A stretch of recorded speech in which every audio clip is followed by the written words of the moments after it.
is Jens Nejstgaard. I am the coordinator of AQUACOSM. I was formerly the coordinator of a project called Mesocosms.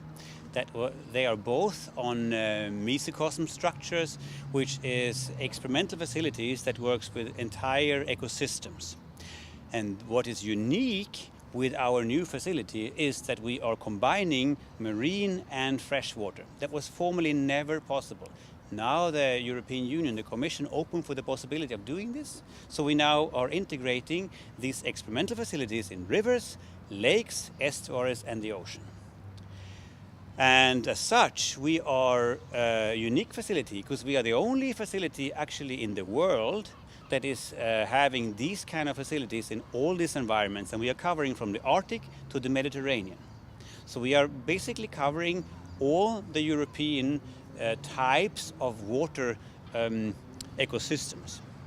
And what is new now is that we are trying to investigate how the systems work very efficiently on a local system, and also how that interacts in the entire European area.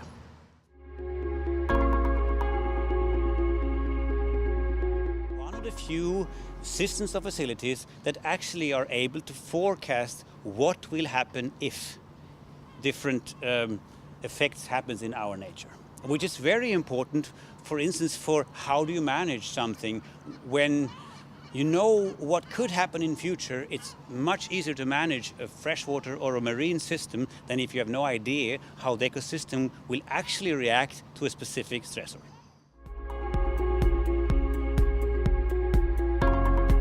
One of our major aims is to ask the big questions. What if, when we have the warming of the environment, what effect does it have? Or when the tundra is melting, we get brown water in the Arctic Ocean. It could mean that it gets totally brown, all the bacteria grows, and there's no algae, there's no zooplankton, there's no fisheries. Fisheries is the most important in the Arctic.